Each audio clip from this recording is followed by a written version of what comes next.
Paz do Senhor Jesus, meus irmãos. Amém. Glória a Deus. Pode se assentar em nome de Jesus. Quero agradecer desde já por essa oportunidade. Amém. Pastor Selinaldo, pastora Selene, que Deus abençoe. Obrigado pelo convite mais uma vez. E toda a igreja, que Deus seja louvado pela vida de cada um de vocês. Né? Está ali comigo ali os irmãos, família ali, o Val, Priscila e a Alexia e minha esposa Josi e a nossa filhinha Laura. Louvo a Deus também pela vida deles e fico muito feliz, né, de momento muito oportuno, né, de poder falar nesse culto com essa temática de missões, porque nós cremos que aqui é uma igreja missionária, né? É nítido isso, notório, né? Uma igreja que ama fazer missões, né? Não só ama falar de missões, mas fazê-la na prática, né? Que Deus abençoe também a vida do pastor Lucas, sua esposa, né? E o filhinho no campo missionário. É uma igreja que envia. Que Deus seja louvado pela vida de vocês por isso, né? Porque cada vez mais temos que entender o propósito da igreja, né? Como igreja, né? Para que a igreja foi estabelecida na terra, né? Para quê? Para um propósito, né? Jesus disse, né? Ide por todo o mundo e pregai o evangelho, né? O interessante, se nós ver na raiz da palavra mais original, dá um sentido que da fala enquanto você vai andando pelo mundo, vá pregando o evangelho. Ou seja, por todo lugar que você passar, eu passar, nós temos que levar essa mensagem, né? Que para isso que o Espírito Santo foi derramado sobre a igreja, né? Foi para isso. Qual que é o propósito, né? Principal, aliás, não só para isso, mas o principal, um dos principais motivos quando Jesus apareceu para os seus discípulos, em Atos 1, versículo 8, vai dizer, ele dizendo para os seus discípulos, né, que eles receberiam poder do alto quando descesse sobre eles o Espírito Santo. Para quê? Para ser testemunhas, tanto em Jerusalém, Judéia, Samaria e até os confins da terra, né? Então o Espírito Santo veio sobre a igreja para quê? Para nós sermos testemunhas, para darmos continuidade. Eu costumo dizer que o livro de Atos é um livro que ele não se acabou de uma certa maneira, né?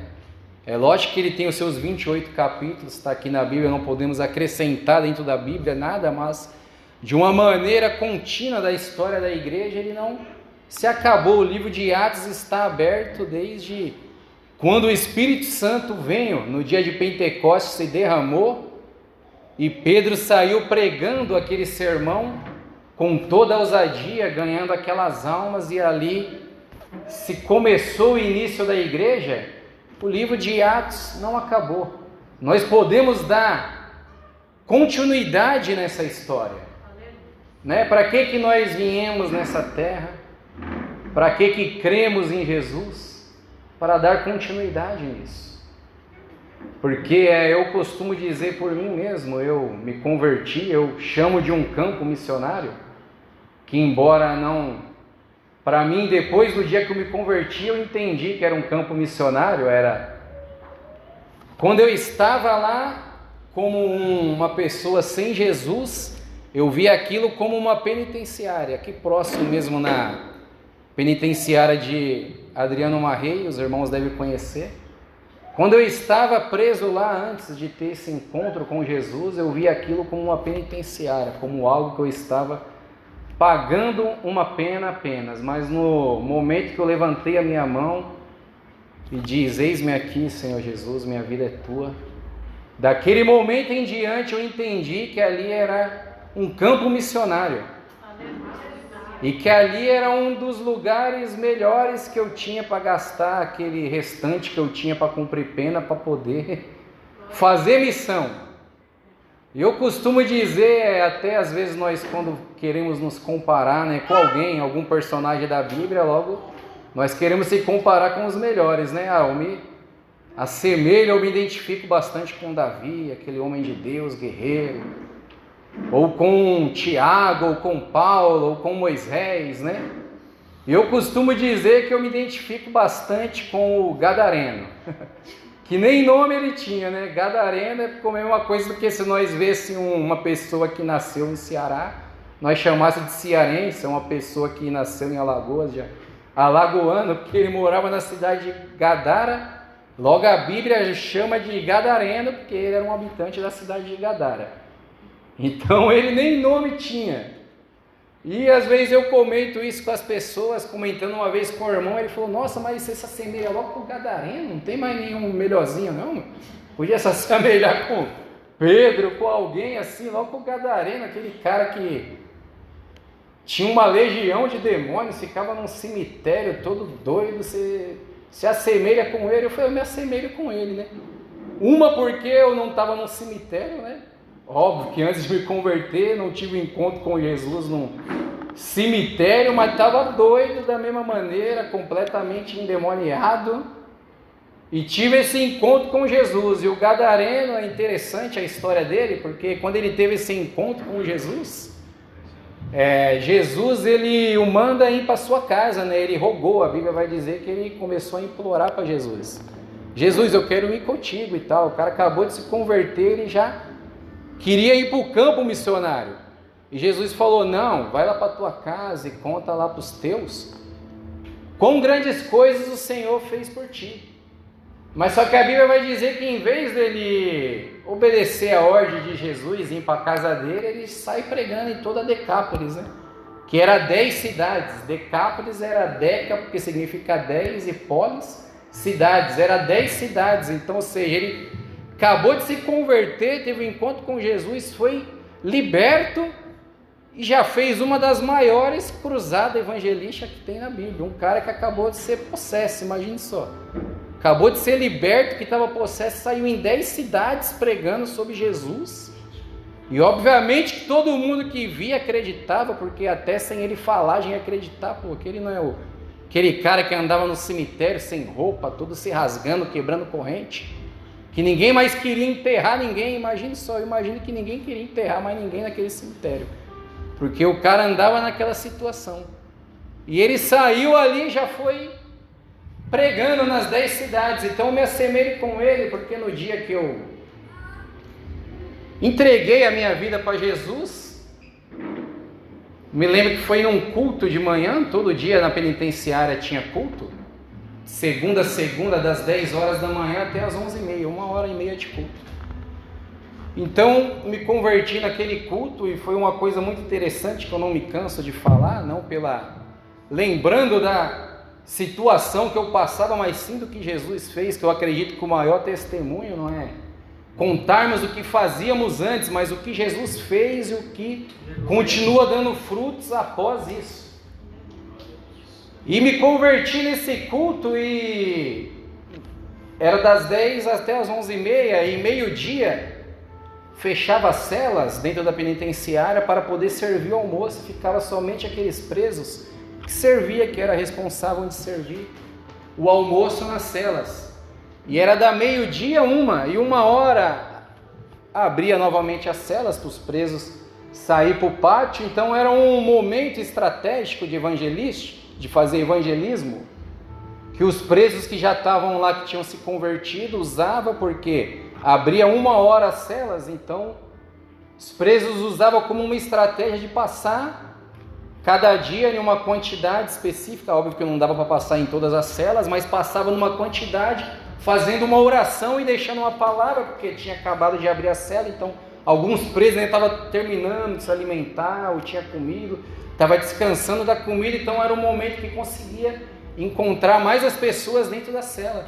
Então eu me converti nesse culto que acabou quase meio-dia, entrei para a cela, e quando eu saí da cela 1h eu encontrei com 2 irmãos que já estavam convertidos lá, e um falou: vamos ali com nós ali, abençoado, nós vai fazer um evangelismo. Eu tô indo, aí o outro falou para ele: não, mas ele acabou de aceitar Jesus agora no culto, tem 1h atrás no culto, agora da manhã. O irmão falou: não, é bom que ele vai com nós, que ele já aprende já como é que funciona já. E eu fui com eles ali. Então eu me assemelho ao gadareno, que Deu nem tempo de eu contar para minha família. Tinha nem falado ainda para minha família quão grandes coisas o Senhor fez por mim, me converti. E já estava junto com eles ali, indo de cela em cela. Glória a Deus. Andando ali naquela Decápolis. Então eu costumo dizer que eu me assemelho com ele. Cada vez que eu vou contar um pouco disso que Jesus fez, eu sempre uso ele como referência, que eu me assemelho na história dele. Então, tendo dito isso, eu quero compartilhar uma palavra, falar um pouco sobre esse encontro com ele, que Jesus teve com um gadareno em Lucas capítulo 8. Glória a Deus.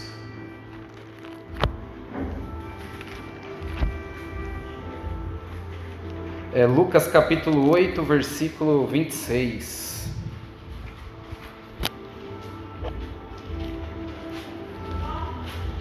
Glória a Deus.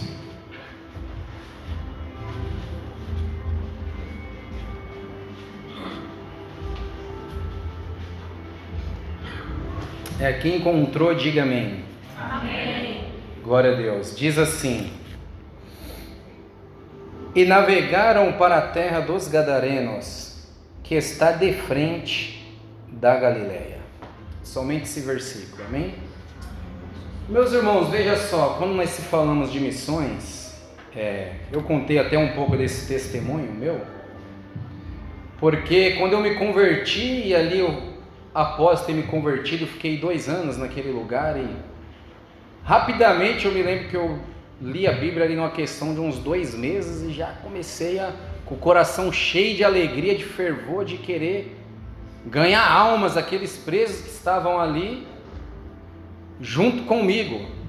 Passei 2 anos, saí, e quando eu saí absolutamente sem nenhum real no bolso, sem condições de nada, nenhuma roupa tinha para vestir, tinha ficado 7 anos, saí somente com a roupa do corpo.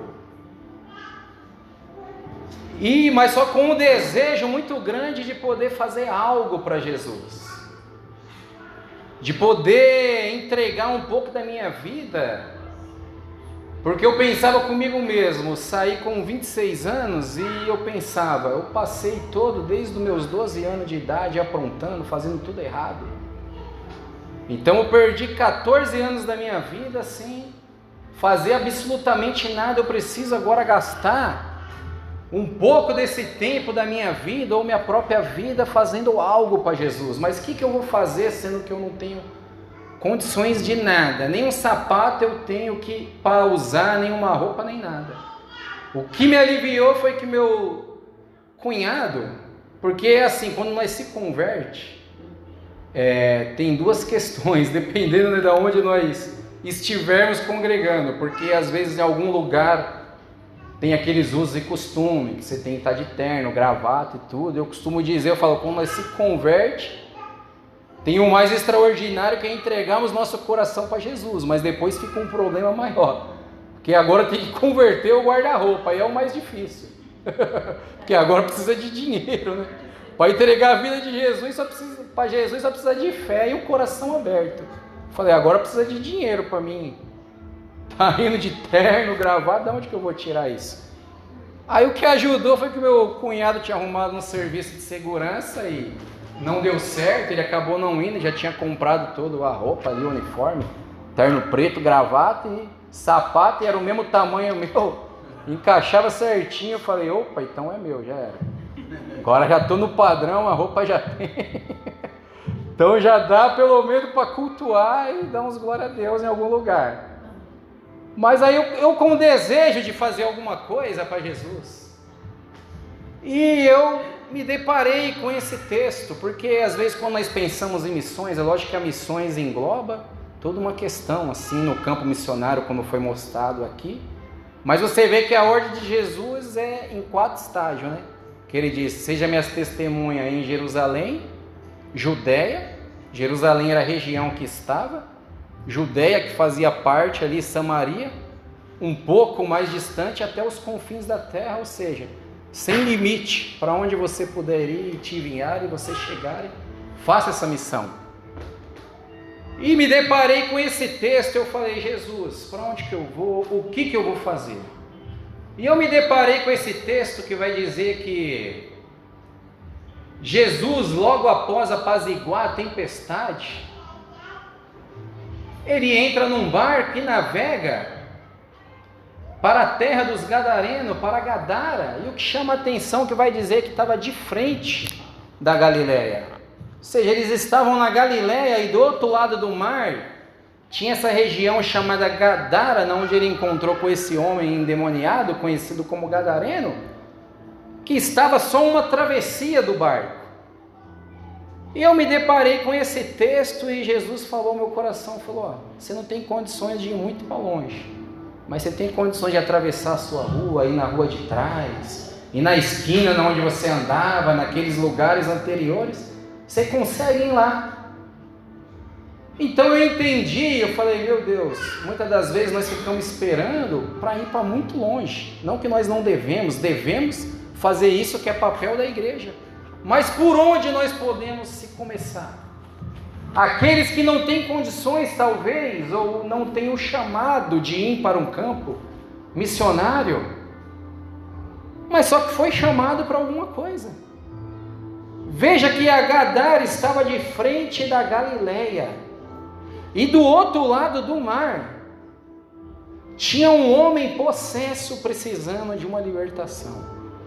E isso me chama a atenção porque Jesus enfrenta uma tempestade, coloca a sua vida em risco, a vida de mais 12 homens que o seguia também em risco na tempestade, para poder atravessar o mar, para poder chegar do outro lado, dentro de um cemitério, para salvar não uma multidão, mas apenas um homem que estava possesso, endemoniado, precisando ter esse encontro com Jesus.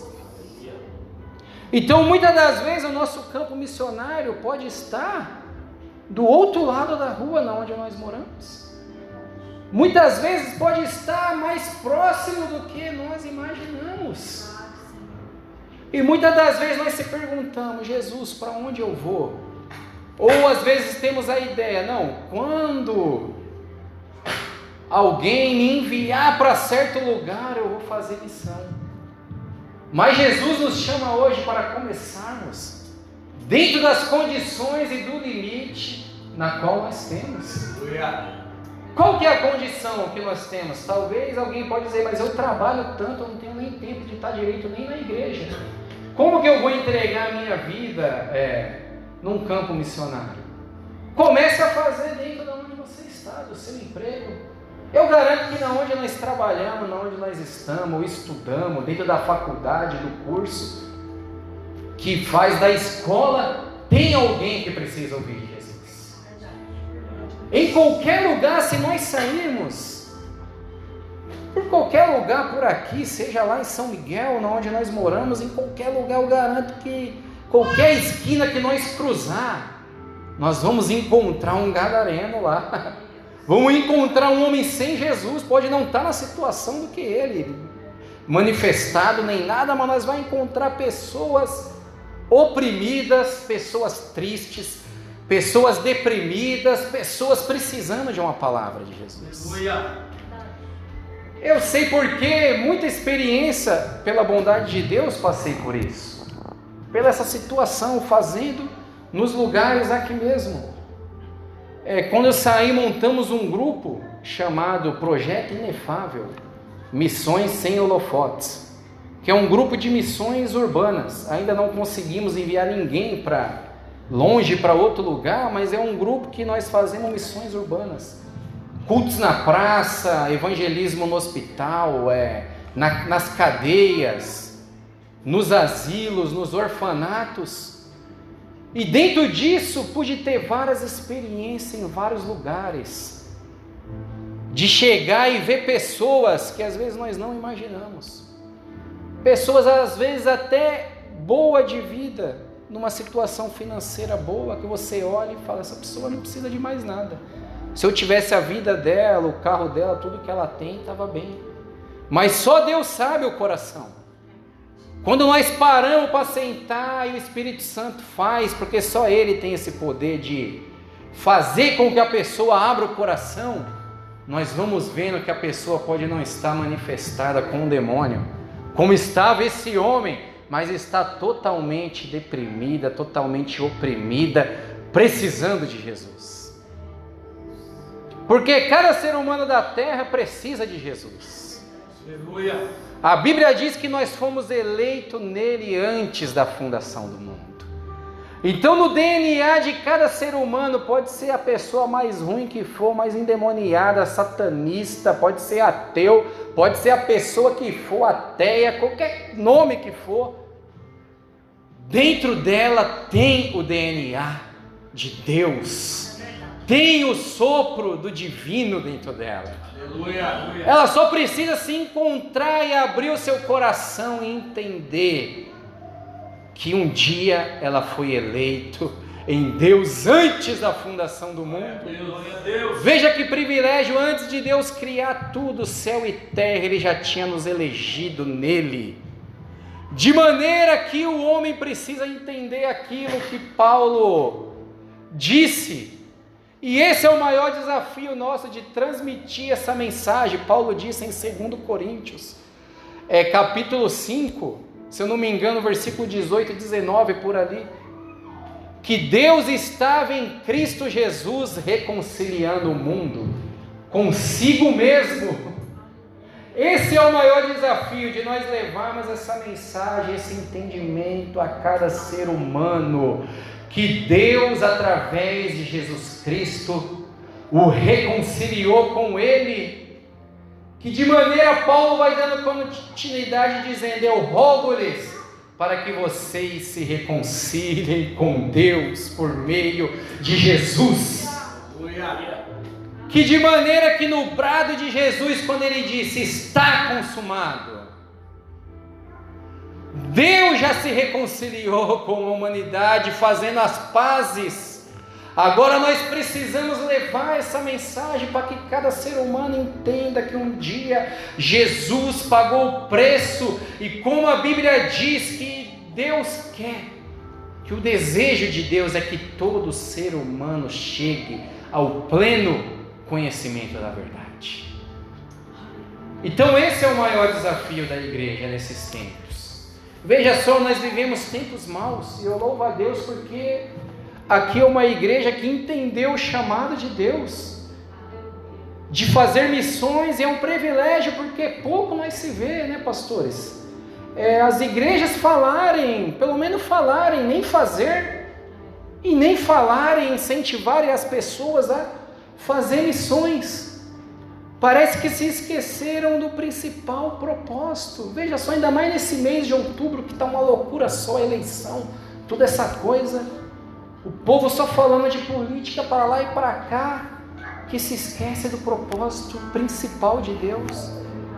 Veja só, o mês passado, no finalzinho do mês, acho que foi dia 27, morreu um dos maiores missionários contemporâneos atual, que estava vivo no dia de hoje, que foi conhecido como irmão André, fundador dos Portas Abertas. Morreu dia 27, se eu não me engano, ou 28, foi algum desses dias de setembro. Conhecido como, apelidaram ele o contrabandista de Deus, porque ele levava Bíblia para os países comunistas, que era proibido o cristianismo, proibida a Bíblia, proibida a palavra, e ele saía no seu Fusca, começou levando Bíblia para os lugares escondido e ia orando quando ele passava no comando, né, que nós chamamos hoje de comando, mas quando passava ali onde tinha polícia, ele ia orando: Senhor, assim como o Senhor deu vista aos cegos, segue esses homens agora, para que eles não achem e não veja nada que está aqui no meu carro, porque eu estou indo levar a sua palavra. E passou por muitos e muitos anos conhecido como contrabandeando Bíblias, porque era um contrabando que era proibido, mas ele estava ali numa missão, arriscando a sua vida, e morreu agora com 94 ou 96 anos de idade. E você vê que pouco se viu as igrejas falar, quase não se viu, aliás, sobre uma pessoa dessa que entregou a sua vida. Hoje tem o Portas Abertas, que é a maior agência missionária do mundo, que faz missões nos países perseguidos, conhecido como a Janela 1040, que é proibido A mensagem do Evangelho é a maior agência missionária onde envia e leva o Evangelho nesses países. Nós vimos que pouco se falava. O povo estava tão intertido com tudo isso que está acontecendo, não que nós não devemos se preocupar, mas não devemos ir ao exagero de esquecermos o principal objetivo e papel da igreja na terra. Porque a igreja foi colocada para ser sal da terra. Aleluia. E qual que é a serventia do sal? O sal dentro de um saleiro não tem serventia nenhuma. Por isso que Jesus disse, é sal da terra. Porque o sal dentro do saleiro é apenas sal. Para que serve um sal no pacote? Serve para nada. Se ele ficar muitos anos guardado, passa até a validade e perde. E já não serve mais. Por isso que o sal precisa ser diluído. Qual que é a maior utilidade do sal? Quando nós fazemos uma comida, pegamos uma panela ali, está a água fervendo, você joga o sal. Você não vê mais o sal.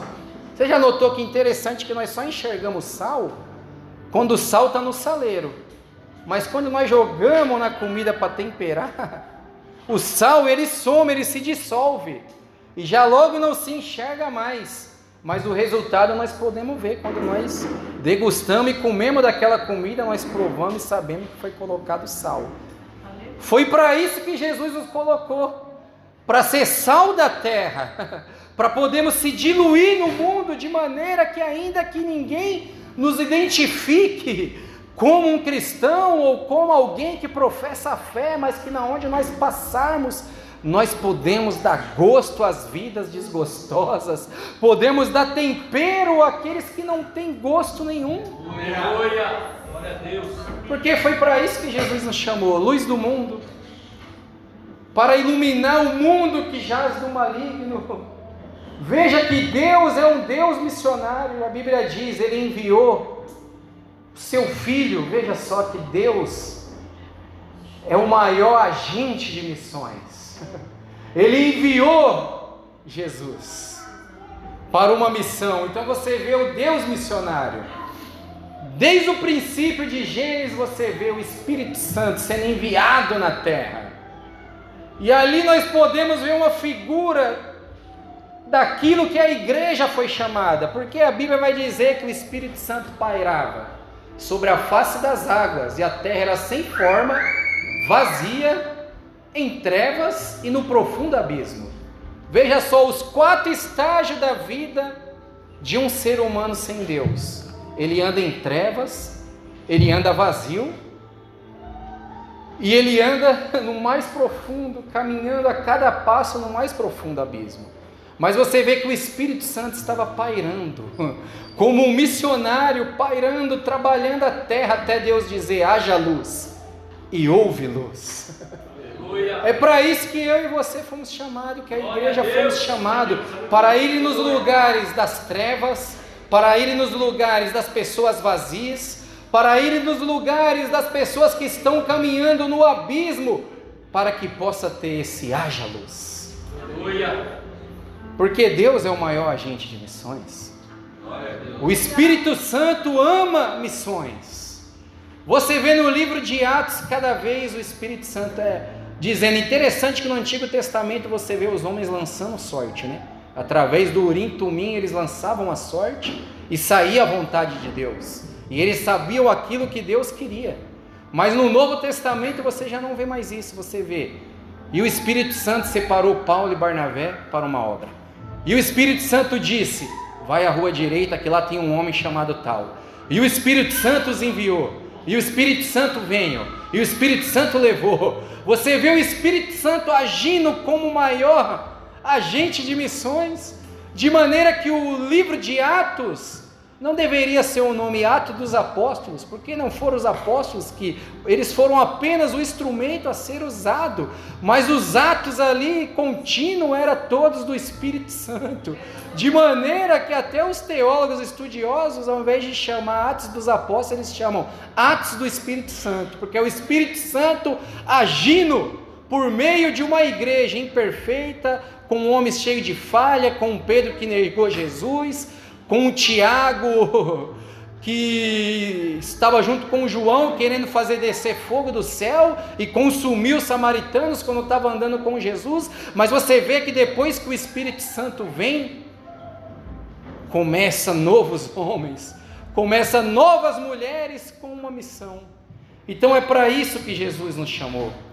E eu deixo aqui essa reflexão: por onde nós devemos começar? Talvez pode ser que tem pessoas que estão aqui, estão perguntando: Jesus, eu tenho vontade de fazer, por onde eu começo? Missões pode ser feita de 3 maneiras: orando, contribuindo e indo. Mas aqueles que têm vontade de ir, mas não têm o seu tempo, ou talvez não têm o chamado e nem condições para ir, comece fazendo por onde você está. O texto diz: Jesus navegou para a terra dos Gadarenos, que estava de frente da Galileia. A Galileia era a moradia dos discípulos. Então o que nós podemos entender que Jesus estava mostrando? De frente da onde nós estamos, de frente da nossa casa, de frente do nosso emprego, muitas vezes debaixo do nosso nariz tem alguém que precisa ouvir de Jesus. Aleluia. Então o tempo é hoje. Qual que é o dia? Deus está continuamente perguntando: a quem eu enviarei? Quem há de ir por nós? Ele só espera um coração que possa responder: eis-me aqui, Senhor, envia-me a mim. Aleluia. Muitas das vezes da frente você vê também aquela história que Jesus contou do rico e do Lázaro. Ele diz que um homem mendigo chamado Lázaro estava na frente da casa do rico, desejando comer as migalhas que caía da mesa, mas o rico não dava nada para ele. Então você vê que muitas das vezes Deus envia alguém na frente, como enviou aquele mendigo na frente da casa daquele homem rico. Era como se Deus estivesse enviando um instrumento para levar a mensagem de salvação para aquele rico. Aqui você pode ouvir aquele, ajudar, abrir o seu coração e fazer alguma coisa. Mas o rico não fez nada. E o interessante que a história vai dizer do texto de Lucas, capítulo 16, que quando chegou lá no Hades, no inferno, o rico, vendo que Lázaro agora tinha consolo, estava no seio de Abraão, e ele sendo atormentado no meio da chama, ele olhou para Abraão e disse: Abraão, meu pai, pede para que Lázaro venha, ao menos e molhe a ponta do dedo e coloque na minha boca, porque eu estou aqui numa profunda chamas.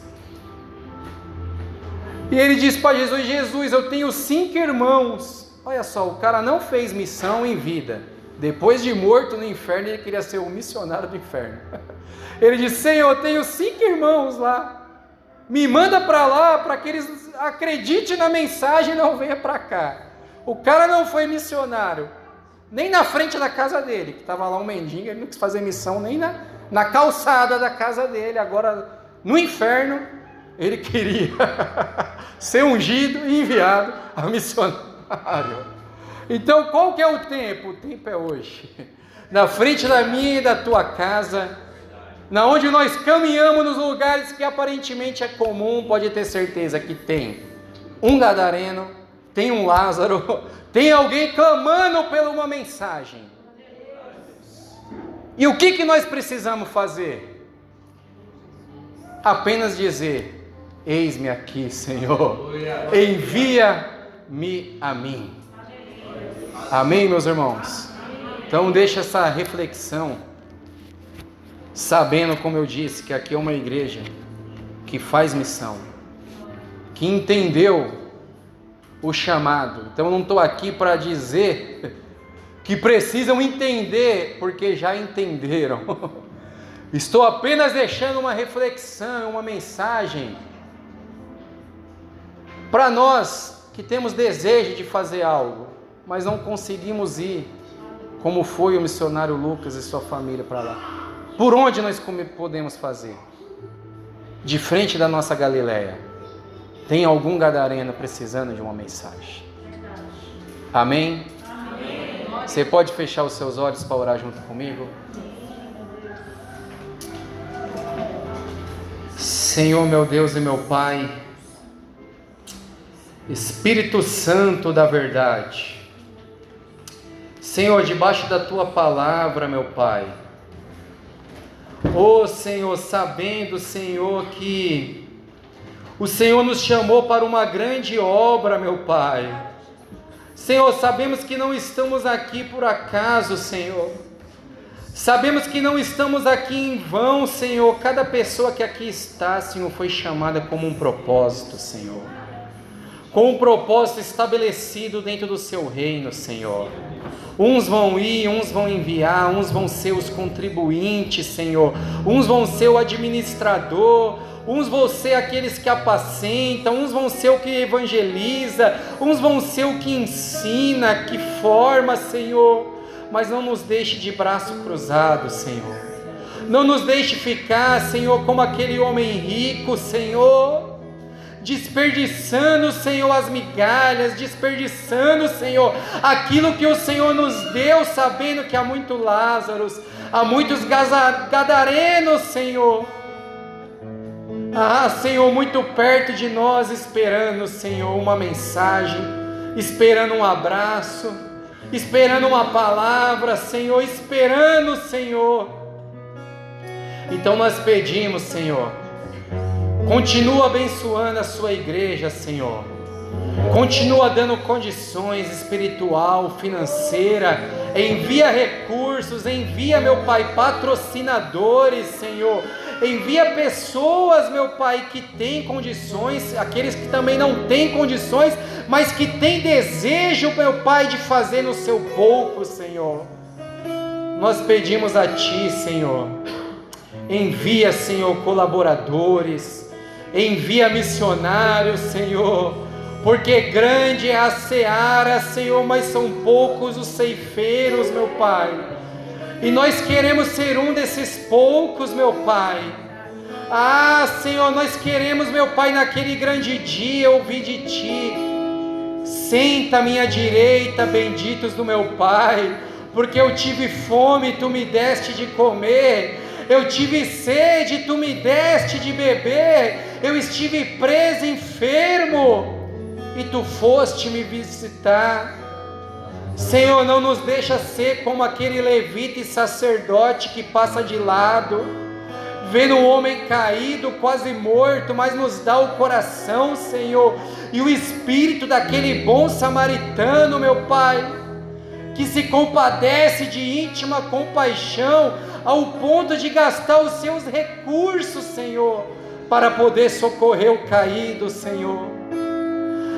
Senhor, que nós não venhamos passar de lado, Senhor, mas que viemos ser a mão, Senhor, daquele que está caído, que viemos ser o abraço, meu Pai, daquele que necessita de um abraço, que viemos ser o abrigo, meu Pai, daquele que se encontra desabrigado, que viemos ser o consolo do desconsolado, meu Pai, que viemos ser a esperança daquele desesperançoso, meu Pai, que viemos ser a alegria, meu Pai, do triste, Senhor, a força do fraco, meu Pai, a voz daquele que não tem mais voz, Senhor, que viemos ser lenço, meu Pai, daquele que chora, meu Pai.